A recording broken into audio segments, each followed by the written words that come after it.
Quanto mais o tempo passa, mais parece que a fé vai morrer. Essa não é, muitas vezes, a impressão de muitos? Mas e o reavivamento que está profetizado para acontecer? No artigo desse mês, na nossa coluna de reavivamento e reforma do portal adventistas.org, nós temos uma reflexão comparativa da escola de pensamento do tempo em que a nossa igreja surgiu com a forma de pensar totalmente diferente que ela enfrenta na sociedade na qual está inserida hoje. Porque veja bem, no século XX ocorreu um fenômeno curioso que se acentuou nos últimos 50 anos e mais ainda de 3 décadas para cá, que é o seguinte: cientistas eminentes, principalmente físicos, começaram a falar de Deus em seus escritos filosóficos. Então, hoje, a ideia de que algo só é verdade se puder ser visto ou provado é fortemente confrontada com várias formas de expressões de pensamentos pós-modernistas. Há outras verdades em jogo. Um exemplo pode ser encontrado e mencionado a partir de Uehara, que, dentro do jornalismo científico, quando questiona sobre a razão da existência do universo,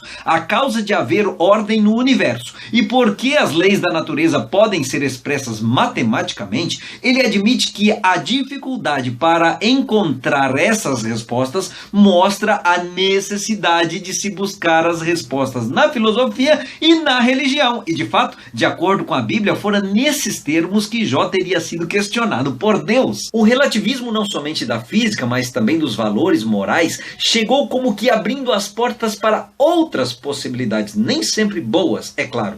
Mas, olhando por um outro lado, veja bem, até a própria ciência mudou de comportamento, pois no século passado, a maioria dos cientistas achava que o método científico mais próprio seria o empírico indutivo. Porém, atualmente chegou-se à compreensão de que o método científico deve ser hipotético dedutivo. Cientistas têm escrito nos últimos anos sobre a nova fase da ciência, marcada, segundo um Nobel de Química, pelo predomínio das possibilidades sobre as certezas objetivas. Há um jornalista científico que, em um best-seller, procurou expor a ciência trazendo à tona questionamentos que ela própria não é capaz de responder. Atualmente é evidente que o modo de pensar dos atuais cidadãos ocidentais é pluralista, lembrando uma previsão que o próprio apóstolo Paulo fizera já lá no 1º século.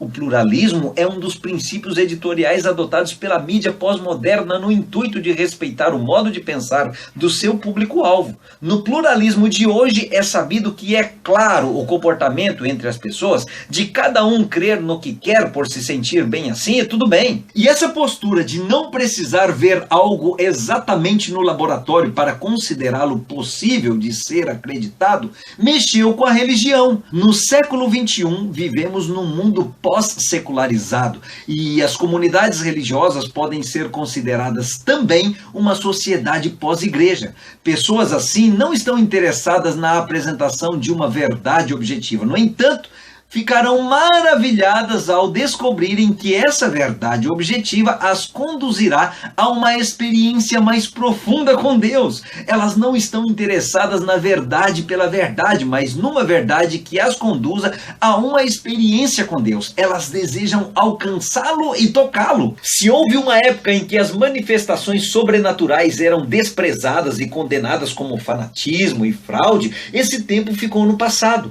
Talvez a própria mudança de mentalidade na sociedade secular tenha contribuído para isso. Mesmo assim, o pós-modernismo é mais aberto à religiosidade do que o modernismo. O número daqueles que se declaram evangélicos ou carismáticos tem crescido significativamente porque, enfim, ser religioso está na moda pós-modernista. Uma recente pesquisa revelou que tem havido um aumento dramático da fome espiritual nos Estados Unidos. E diz ela que a porcentagem dos americanos que dizem que se sentem na necessidade de crescimento espiritual subiu 24 pontos em apenas 4 anos. Agora, pensando bem, o fato de que cada pessoa pensa como quer já é algo que acontece desde o começo da humanidade, na época do antigo Israel e, enfim, dos tempos bíblicos. Portanto, o que parece emergir como novo já existiu.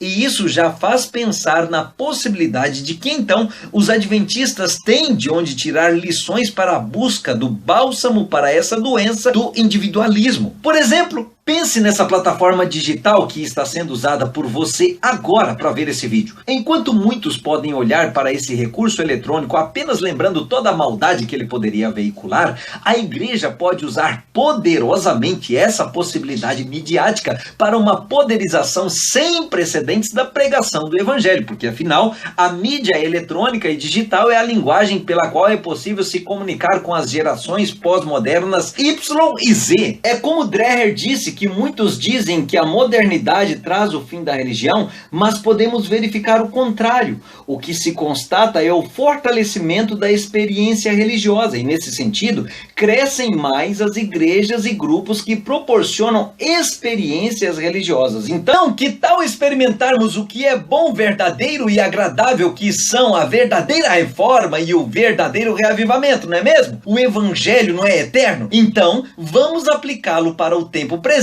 e a nossa fé jamais morrerá. Amém?